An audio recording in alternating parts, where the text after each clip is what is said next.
Hello and good morning students. Good to see you in today's 19th lecture, semester 2, chapter number 17, if conditional clauses. In the last lecture, lecture number 18, we initiated this chapter, commenced this chapter. We tried to understand conditionals as a general topic, what conditionals are. We also looked into the 4 types of conditionals, the type 0, type 1, 2 and 3. Well, today we are going to continue our discussion about conditionals and practice a few exercises based on the first, second and third type of conditional. Before this, let us quickly recapitulate what we understood in the last lecture with the help of picture by writing it on the board. Well, if you haven't copied down the structure and the pattern which is required for one to write the exercises, I have put it up on the board once again. So let's recall and then we will come back to our discussion about the conditionals given to us in our text from the you know section, and we will take up some additional exercises for each of these types, that is type 1, type 2 and type 3, 5 sentences of each, so that we acknowledge the concept well.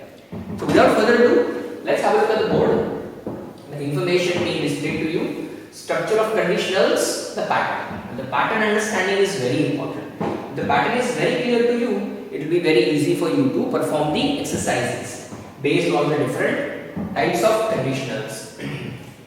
Type 0, as we recall, we use the if clause, that is the subordinate clause, if plus the simple present and followed by another verb in the simple present. So that's the pattern that we need to remember.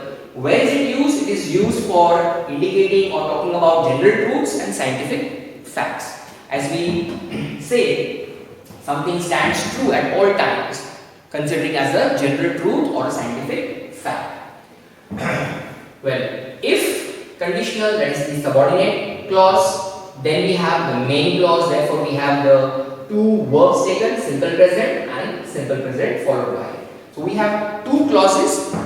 The complex sentence made up of the subordinate clause and the main clause. So both these clauses would be having the simple present tense, and therefore such a type of a conditional would be called the type 0, used for the general truth and scientific facts.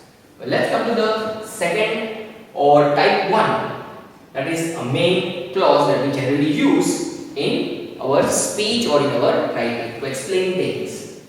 Well, if, that's the if clause or the subordinate clause, will be having or followed by the simple present plus will or will not. So it could be an affirmative type, it could be a negative type, but in the future tense or the future time. So we will be having if plus simple present plus will or will not, showing, indicating the probable things, something that is possible or likely. That is called as the type 1 condition. If plus simple present plus will or will not, future tense, having or used for the probability or probability of something or likeliness of something. That is where we use the type 1 condition in a sentence. Followed by the next one, type 2. We have the pattern if plus simple past plus would. Well, the dots indicate we have would, we can have could, we can have might. The other modal auxiliary verbs that are required in a sentence. Its use is to show improbable things or improbability of something. In simple words, unlikeliness, something that is not likely to happen. Well, we are talking about the action, isn't it? So there are 2 actions over here, that is the simple past and having the modal auxiliary verb would in the main clause. Remember this, if plus simple past followed by the word would, used as improbable or unlikely situation. The third and the last one, we have if plus the past perfect tense, would, could, etc. So all this in the subordinate clause, the dependent clause, then we have followed by the word have, the auxiliary verb, and then we have in the main clause, it is the past participle form of the verb. This is how the third type of clause clause is created or done. So I hope you will note this down and remember this and try to memorize this, because this will be used to write the exercises correctly. Well, without further ado, let us come to the reading part given to us on page 142 in our text about the you know section. Well, let us try to recall what we learned in the earlier class apart from what I tried to explain about conditionals. Well, in the last lecture also I discussed with you about the understanding of clauses, isn't it? You might have learned in class 7, I strongly believe and affirm that you must have learned about the two important clauses, that is the subordinate clause and the coordinate clause, the main clause and the dependent clause. Well, so a little discussion about this given to us in the you know section. Let's read it out and understand better. Clauses are groups of words that have a subject and a verb and can convey an incomplete or a complete thought or idea, isn't it? That is what we learned in a different way last year. So clauses are groups of words. Clause or clauses refer to a set of words that have what? A subject within itself and a verb. And what does it do? It can convey an incomplete message or a complete message. So both the possibilities are there. A clause could give us an incomplete idea or a thought, or a complete idea or a thought. It contains subject and verb. As you see the three examples given to you. Who came here later? Well, if I say these words, a set of words which brings to me or brings to someone's mind who has heard this, who has said this, a complete sense, makes complete sense. Who came here later? Well, a question being asked. So, a set of words which I can say is a clause over here. A main clause asking a question.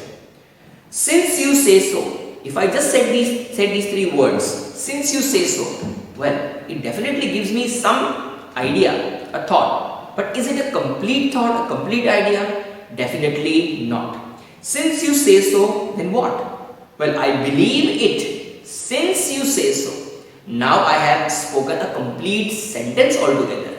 Therefore, since you say so would be an incomplete idea or a thought conveying a message, what we can say as a phrase. Well, so it's a clause of an incompleteness. It does not give you a complete. That is what we learned about clauses, that they are sets or groups of words which either conveys a complete message or an incomplete message. Well, the next one you see, she is tall. We're talking about someone's height over here. She is tall. And if I put a full stop over there, the sentence becomes complete. It's a complete sentence altogether, having one clause inside it. So a complete sentence is also made up of a clause. What you call as a simple sentence. Earlier you must have learned about simple sentences, compound sentences and complex sentences, in which you might have definitely learned about that a simple sentence is made up of a clause, isn't it? Having a subject and a verb over there, a finite verb. Well, in a compound sentence you must have learned about that two independent clauses joined by a conjunction, and in a complex sentence we have a subordinate clause and a main clause, a coordinate clause. So the subordinate clause requires or is dependent upon the main clause in order to complete its meaning, which gets joined either by a linking word or by a subordinating conjunction. Well, this was just a little addition to what I tried to recall. Clauses may be principal clauses or dependent clauses. Well, I just explained this, main clause or the dependent clause. We have the words for that, principal clauses, that is the main clause, and dependent clauses. Alternatively, we say subordinate clause, or we say the coordinate clause for the main clause or the principal clause, and for the dependent clause we say subordinate clauses. Well, the principal or main clause contains the main verb of a sentence and shows the time of action of the sentence. This clause can stand on its own and does not require anything else to complete or make sense. So that is the role of a main clause in a sentence. It can stand alone by itself. It gives a complete meaning. isn't it? So it gives a complete meaning. It does not require any other assistance or help to bring out its meaning. Well, this clause can stand on its own and therefore it makes complete sense. As you see the three examples, men may come, they are tall, he is walking. All three are complete sentences and they are made up of one single main clause. We have the subject and a finite verb within it. Therefore, we can say they are sentences made of one single clause which makes complete sense. Hence, we refer such sentences or such clauses as main clause. There is nothing in these set of words which require any other assistance in order to bring out its meaning. Therefore, it is the main clause or the principal clause. While talking about a dependent clause, or in other words, subordinate clause, contain a subject and a verb but cannot make complete sense by itself. It is not able to convey the complete idea unless and until it takes the help of another set of words. Nor can it show the time of action or the tense of the sentence, unlike what we understood in the principal clause, where we said that we could understand the time of action and also we could say the tense of the clause of the sentence. Nor it can show the time of action or the tense of the sentence. Let us see the examples to compare the main clause sentences and the subordinate clause. We all know that God helps those who help themselves. Now the entire sentence has two areas, two parts over here. We all know, well, these three set of words can be referred to as principal clause. The meaning is complete, we all know. Say, the question is asked, who knows about it? We say we all know. By saying the words we all know, we are bringing out its complete sense and it does not require any other words. But the other words that you see in the sentence over there, that God helps those who help themselves. Well, these words do not provide us a complete sense. Whereas we all know the principal clause has a complete meaning, giving the tense of the sentence. It is giving us, we all know, it is in the present tense, isn't it? We can say it is a complete sense-making set of words, as well as it has a verb inside it, it has a subject with it, and apart from that we can say what time of action is it. It is the present time, we all know. So, know referring to as the present tense. Whereas the words that God helps those, that God helps those, these four words are a dependent clause. If they are spoken to someone, that God helps those, well, the opponent person may not be able to understand the message that you are trying to give, because you are just speaking four words, that God helps those, but the person will ask you what? What should I know that God helps those? Because you haven't used the main clause in order to bring out its meaning. Therefore, such words, such set of words require assistance or help to bring out its meaning. Therefore, the meaning is incomplete. Hence, given in the bracket, incomplete meaning and referred to as dependent clause. Further, who help themselves. So, the word who is another subordinating conjunction over here. Who help themselves, a linking word over here.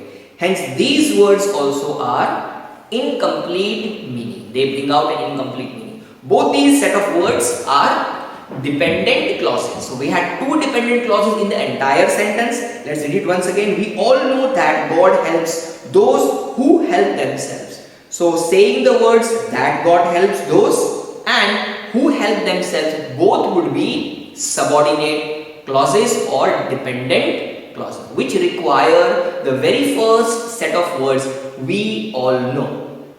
Well, every sentence has at least one main clause. If it is a sentence, subordinate or dependent clause may or may not exist in a sentence. So, a sentence may be having just the main clause, but alternatively it can have a subordinate clause and a dependent clause. So, it's very clear now that every sentence has at least one main clause. So, a sentence to be a sentence requires one main clause.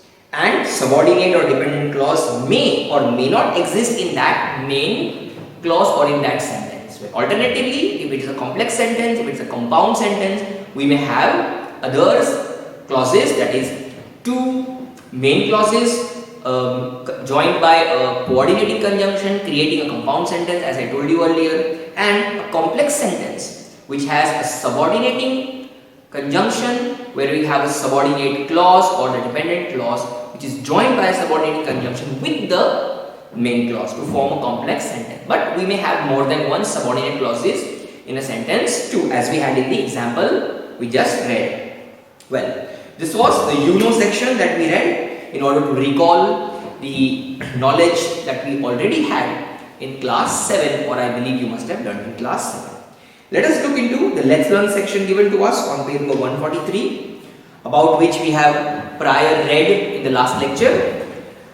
In the text you haven't been given the type 0 conditional that I tried to explain with the help of the pictures. Well, let us read the 3 conditionals and some additional things that we need to understand. There are 3 types of condition. Earlier we learned 4 types of conditional. The additional one was the type 0, indicating the general facts and scientific facts, or the general truth and scientific facts. Well, let us read and go through this. The type 1, or in other words it is also called open condition. Yes, it's known as an open condition. What is this? Let's try to understand. A condition that may or may not be fulfilled. So this is structured as, if this happens, that will happen. If this happens, that will happen. Can you see? So we have, if this happens, that will happen, indicating a condition that is an open condition that may not be fulfilled at all given point of time. This is structured in this manner. Let's look at the examples given to us. If it rains, the match will not be played, isn't it? If it rains, it's quite natural, the match will not be played, indicating that it may or may not rain. So we are showing a condition that may not be fulfilled. If it rains, the match will not be played. In the bracket you can see it may or may not rain. So we are not sure about the rain happening, isn't it? So condition may not be fulfilled. Can you see the first thing? If it rains is a conditional clause, that is the subordinate clause. If it rains, are you sure that it's going to rain? No, you are not sure it's going to rain. So if it rains, then the match will not be played. So here we have the ifs and buts to be followed. If I have time, I shall visit the zoo. So I am showing unfulfilled condition over here, what we call as the open condition. That is, I may have time or I may not have time. So if I have time, I shall visit the zoo. If I don't hurry, I will miss the train. Well, if I don't hurry showing, so I may hurry, I may not hurry. So if I don't hurry, if I do not take up the action of being very quick, I will miss the train. So have a careful observation of the pattern that is being shown to you, how it has been written. This is called the type 1 condition or the open condition, what we just understood on the board. That is, if simple present, will or will not, probable or likeliness. So it has a likeliness, but the condition may or may not be fulfilled because we have the if over here. Well, moving ahead to the second type of condition, type 2 or unlikely condition, as we just read over here. Improbable if plus simple past plus would, improbable or unlikeliness. Well, let us read from the text. Type 2 or unlikely condition. A condition that is possible but unlikely to be fulfilled. It is possible that it can happen, but it is unlikely. The likeliness is not there that it can be fulfilled. This is structured as, if this happened, that thing would happen. If this happened, that is the past, that would happen. That is what we understood, isn't it? If this happened is showing simple past, that would happen, the probability, the improbable thing or the unlikeliness over here. But I am not sure if it ever will. We are not sure about it, if it ever will happen. Therefore, we are showing improbability over here and unlikeliness of the thing happening in the if condition. Let us see the examples. If I found her address, see, have a careful look. What are we using? The simple past in the type 2 condition. If I found her address, found is the simple past, I would send her an invitation. So, I would send her. What am I saying? But I am not sure that I will be sending or not. If I found her address, so I am not sure whether I am really going to find the address or not. So I am not sure. I am showing an improbable or unlikeliness of finding the address in the subordinate clause, that is the if conditional. Remember, we are talking about if conditionals as a main idea of the thing. If I found her, I would send her an invitation. So simple past followed by the word would, the modal auxiliary verb, as we learned in the pattern or structure. Second example, she would come if she had time. Now have a very careful look over here. What has happened in this second example over here? She would come. Now you may see that the pattern is changed. No, the pattern is not changed over here. The pattern is still the same. Only the order has changed. We have written the subordinate clause later and the main clause first. Only the ordering has changed compared to the first sentence. If I found a dress, we had the subordinate clause followed by the main clause. I would send her an invitation. A complete sense-making sentence, a main clause. Whereas in the second sentence, she would come, a sentence having a main clause, having a complete meaning, followed by an incomplete meaning, that is the subordinate clause, the dependent clause, if she had time. So here we have written the subordinate clause later and the main clause, the principal clause first. So well, that is completely fine. Even the first sentence we can write the other way around by saying I would send her an invitation if I found her address. But be very careful, when you change the pattern of writing, the comma will be eliminated, as you see in the second sentence compared to the first one, the first example, the comma has been removed. She would come if she had time. The very same sentence can be spoken or said the other way around too. If she had time, comma, she would come. Well, third one, if I were you, well, I cannot be you, isn't it? If I were you, I would study now. Well, something improbable, unlikely to be fulfilled condition, that if I were you. Can I ever try to be you? No. I cannot be what you are. Therefore, you can say it is an unlikely or unfulfilled condition. I would study now. Well, so 3 examples based on the second type. We already learned from the board. Structure, you must remember if plus simple past plus would, showing improbability or unlikeliness or something that cannot be fulfilled. Well, moving ahead to the third one from our text. Type 3, or see the words given to you to make it more simpler and more effective to understand. Type 3 or unreal imaginary condition that you can only dream of, imagine of. As we learned over here, if plus past perfect, would, could, have plus past participle. Well, type 3 or the unreal imaginary condition refers to an unreal past condition, something that is unrealistic, not possible, and its probable past result or an imaginary condition that cannot be true. So something that cannot be true, referring to some imagery or imaginary idea. Well, to understand this better, let's look into the 3 examples given to us. If you had studied harder, what do you see over here? The past perfect. That is what we understood from the structure of the pattern. If plus past perfect tense, there the past perfect tense you can see in the example. If you had studied, when studied is the past participle form of the verb, used along with the word had, the auxiliary verb. Have a careful look.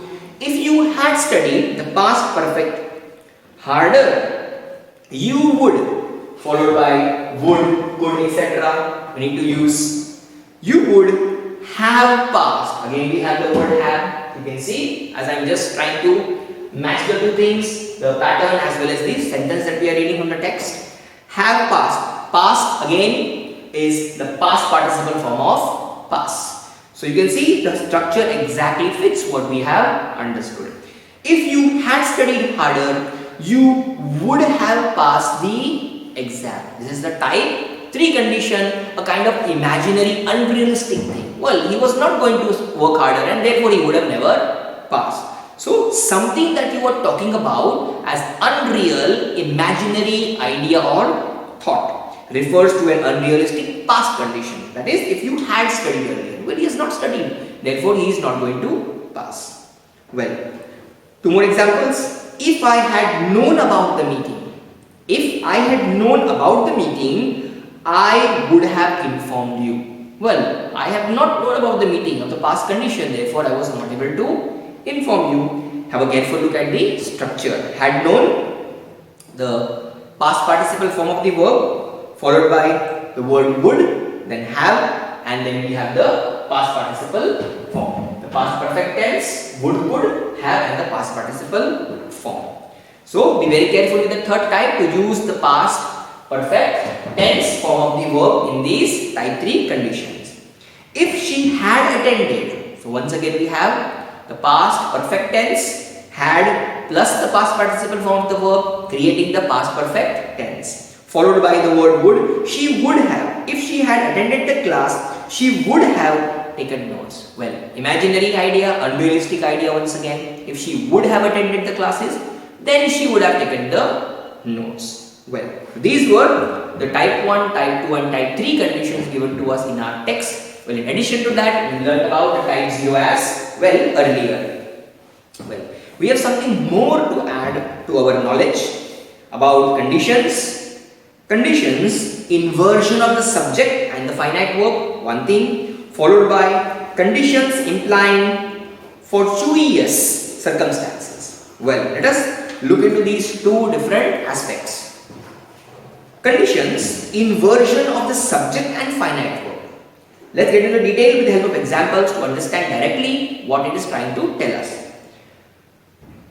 Were she to see you? See the way it has been said, the way it has been read. Were she to see you, she would be surprised. Well, what is happening over here? We are not using the if conditional. And earlier we learnt about this from the pictures that I showed you, that we can alternatively write eliminating the word if and directly starting with the word would or the auxiliary verb. So here we started with the auxiliary verb. Were she to see you? It means if she were to see you. So the word if she has been eliminated. Instead of that, we are directly starting with the auxiliary verb of the past tense. Were she to see you, comma, she would be surprised. The meaning is the same. If she were to see you. But the only thing is, we have eliminated, we have not utilized the word, the conditional word if and the subject she. That is what is said. Inversion of the subject and the finite verb over here. It is just the change over there. Were she to see you after eliminating the if conditional or the word if. So, if she were to see you, where we have inversed the 2 words. Have a careful look. She were she. We have brought the word were first and then we have changed the places of the subject and the verb. If she were, after eliminating if, we are saying were she. So both the words, the subject and the verb have interchanged their places. I hope this has now made the thing clear. She would be surprised. Similarly, we have 4 more sentences.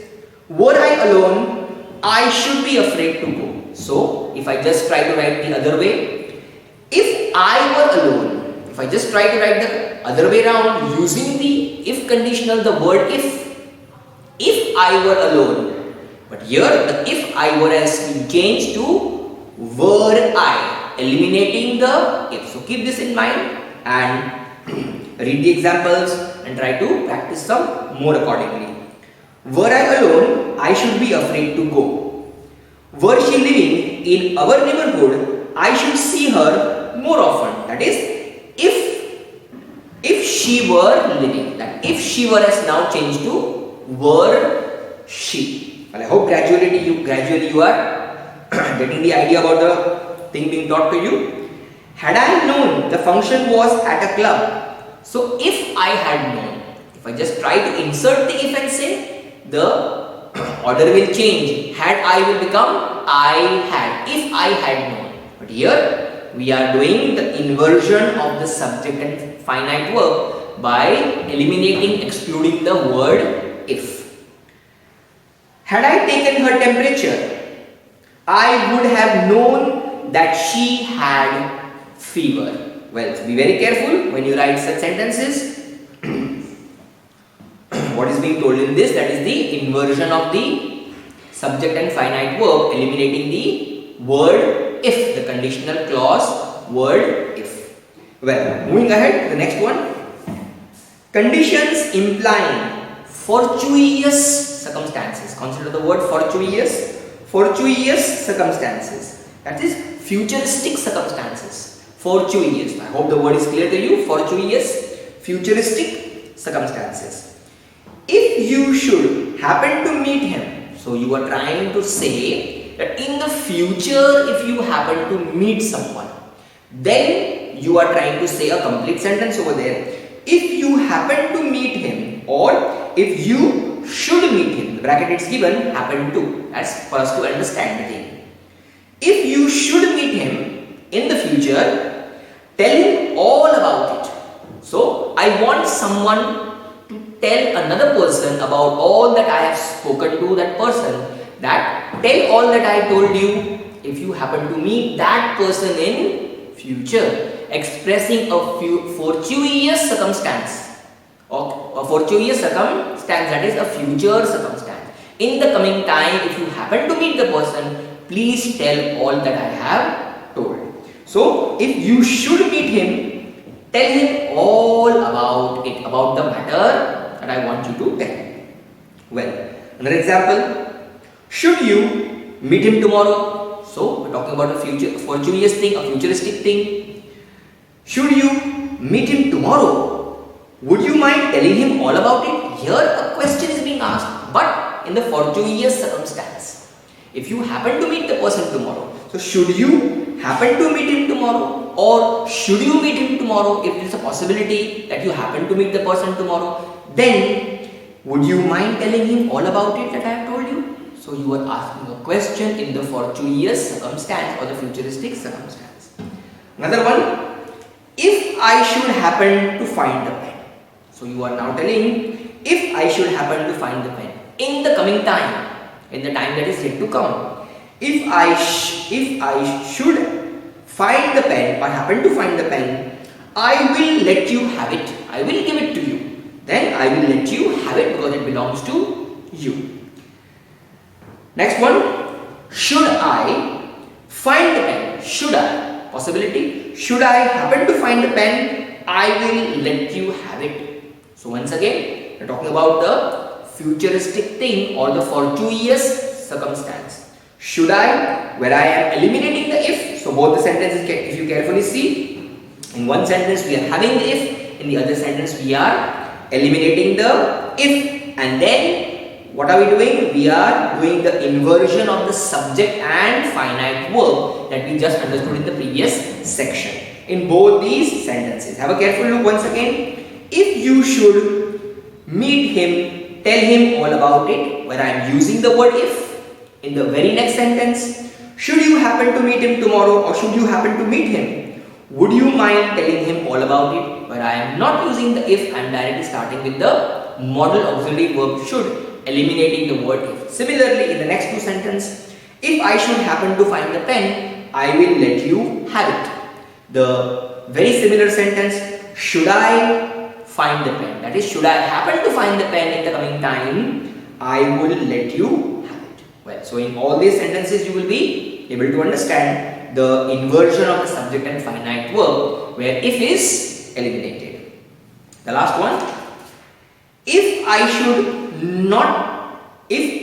should not happen to be there, If I should not happen to be there, if I am not present there in the future time, please start without me. If I should not happen to be there, if I am not present there in the coming time, that given point of time, start the party or start the thing without me. Please start without me. Maybe it is food, maybe it's party or whatever you are referring to as the action at that time. So if I should not happen to be there. Well, alternatively, we can eliminate the if and say, should I not happen to be there, please start without me. So I hope these two important things that was given to us in our text in the Let's Learn section has been understood and pursued by you quite well. The condition, inversion of subject and finite verb, and condition implying a fortuitous circumstance, a futuristic circumstance. Well, let us now take up an exercise with 5 sentences of each type, type 1, type 2 and type 3, which is actually not given in your text. So as an additional thing, just to begin with or refresh our mind or try to set our mind into these 3 types of conditions, type 1, type 2 and type 3.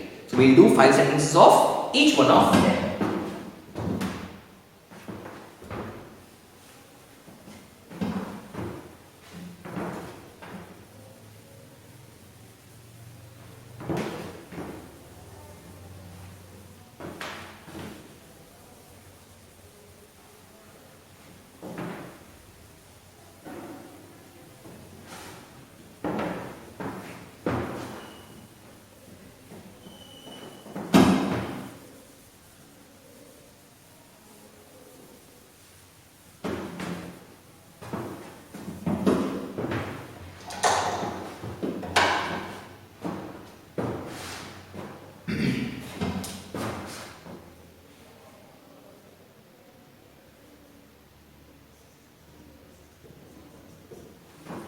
So the first one, complete the first conditionals in the given sentence by putting the verbs in the brackets in the right tense.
Well, first one, have a careful look and try to note this down. If the shops dash close early, I dash buy the grocery tomorrow. Note down the sentences.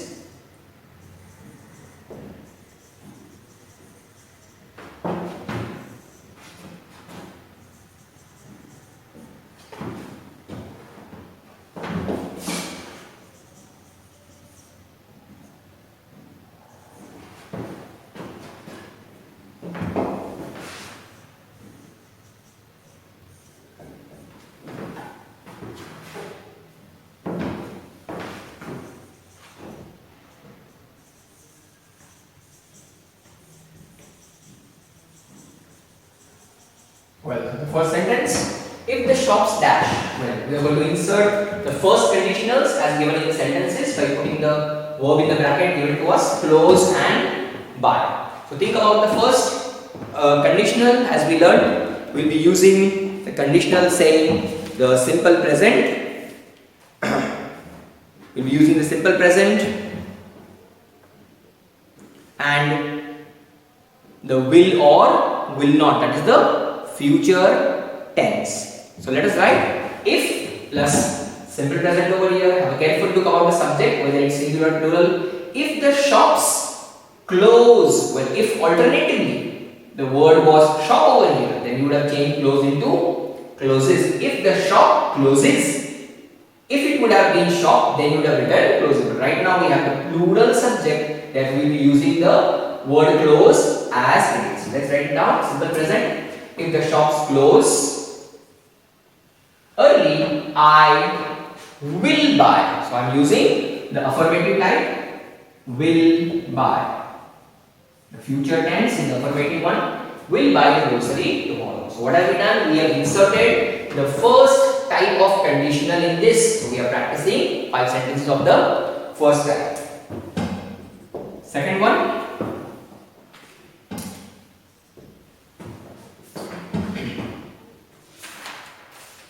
She dashed her course abroad.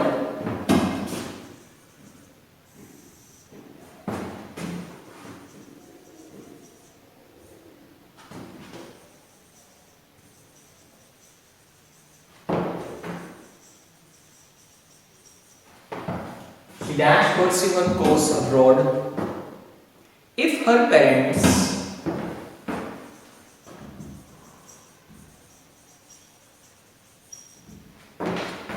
dash, we have the word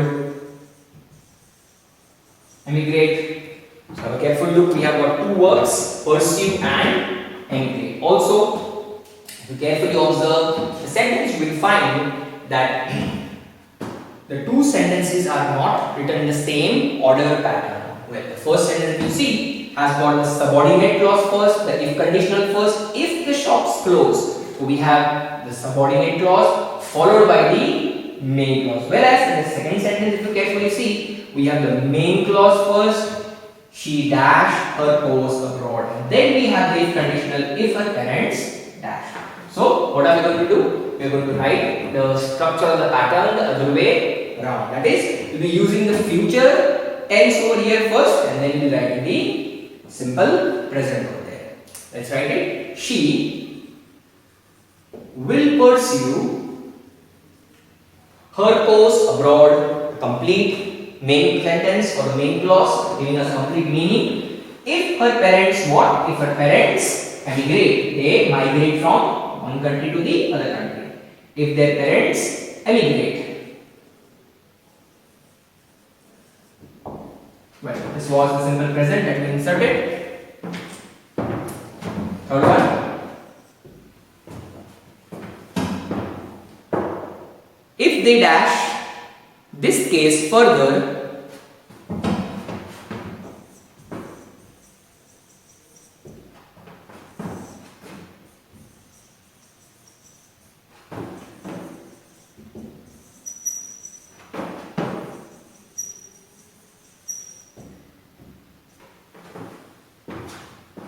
they dash the culprits.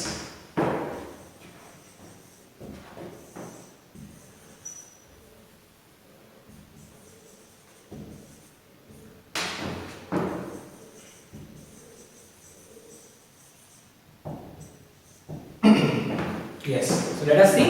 If they, so we have the subordinate clause first, the if conditional, therefore we will be using the simple present followed by the future tense. So if they probe means to investigate. If they probe this case further, if they investigate this case further, then they will find. We have the word find given to us, so we are using the future tense over here as explained to us in the structure. Let's write it. If they probe, this is a simple present, this case further, they will find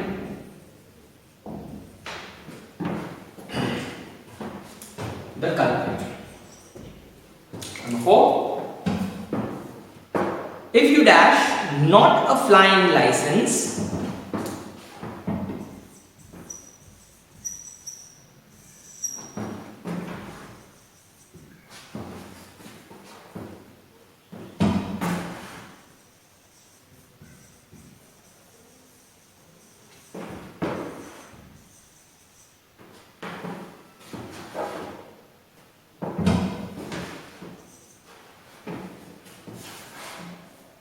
they will not let you fly.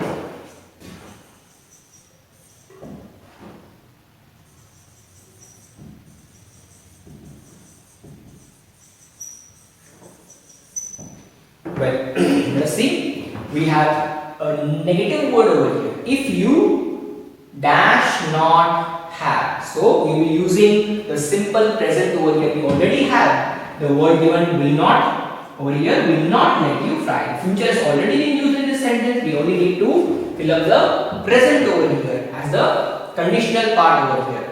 If you, well, so we'll have to choose a alternative word because we do not have any auxiliary verb with us. So we'll be choosing from do, does and did. Since it's a present, we cannot use did. Well, what obvious? So we will be using do over here. If you do not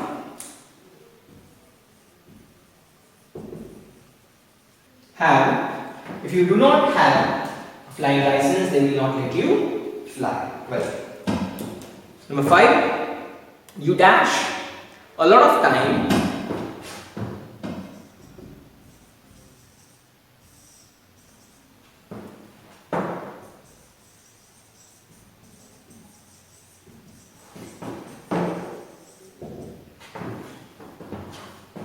if you use the metro.